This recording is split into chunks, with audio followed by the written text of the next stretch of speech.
So it was really a interesting documentary showing really how strange a human's reaction is to things in front of them.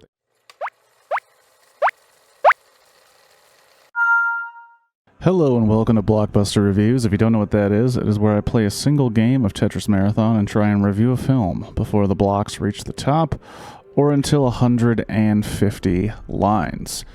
Typically spoilers are at line 50, but I don't believe that will be an issue with the movie we're talking about today. Riotsville, U.S.A. is a documentary about, America as it relates to the idea of riots or civil uprisings. In the 60s, there were a lot of riots that occurred all over the country, and, you know, those in charge were curious as to why it was happening and actually made a committee to determine the reason why so much unrest was taking place in the country at that time. As that was happening, there was also another thing that was happening that was quite strange. The military actually built a small fake town that they called Riotsville, where they would practice civil outbreaks of violence or uncivilized outbreaks of violence, basically riot training for different police forces and the military itself. And they had a town that basically was two small streets, fake stores, and people would come in pretending to be folks that incited a riot and then would be fake arrested to show the tactics needed to stop riots. And the documentary is made with just archival footage from television and the military. And it's really about how, in the 60s, a group of people came together in this committee to discuss the reasons why these riots were happening. They determined it was due to unrest based on lack of education, being treated unfairly in neighborhoods by the police, being treated unequally across the country, and it was people finding no way to better themselves or better the situation, and were acting out because of the situation they were put in. And the committee determined, okay, well, you need to do these things fundamentally at the bottom, which will cost money, but will alleviate these stresses and these anxieties. And instead, the Congress and the entire country only listened to the section that said you should probably spend a little bit more money on the police force. So it was really a interesting documentary showing really how strange a human's reaction is to things in front of them. They see a rise in riots, they commission a committee to figure out why. That committee tells them exactly why. Even people who were arrested for inciting riots commented that the committee's findings were just what they were saying at the supposed rallies that led to riots.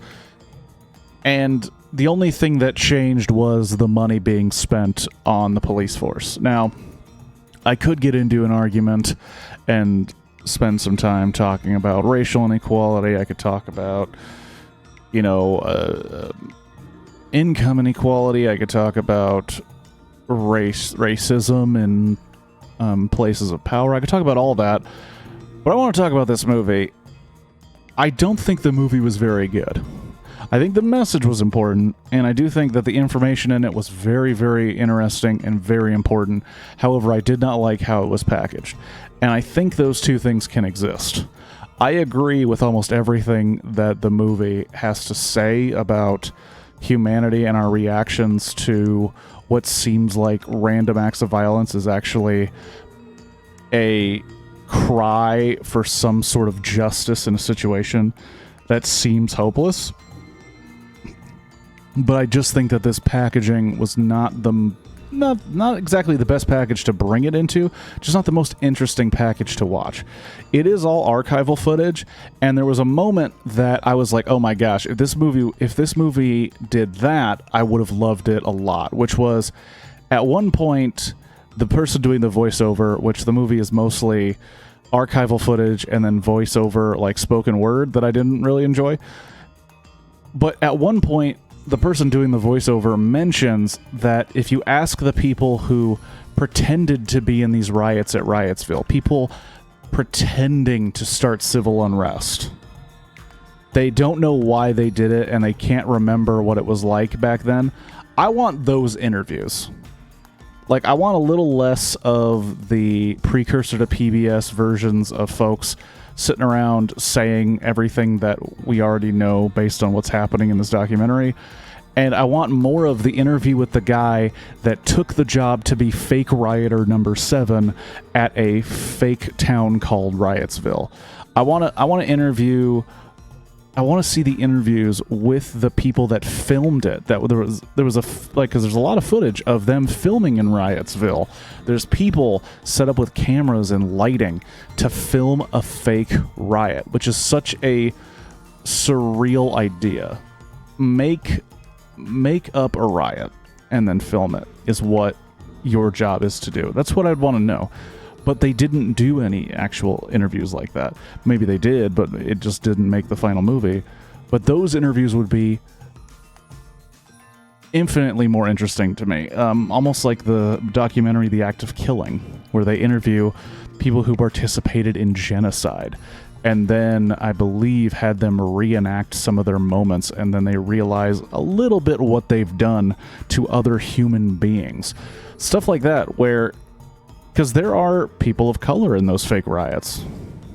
There are, I assume, people that have no political leanings whatsoever pretending to be whipped up into a frenzy and attack fake businesses and then be put in a fake squad car where they're fake arrested.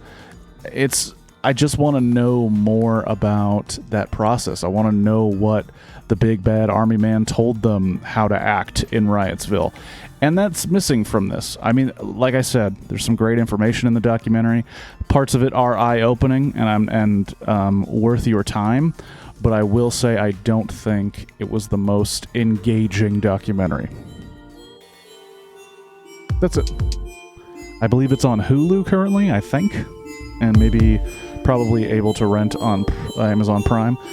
But, yeah. That's it.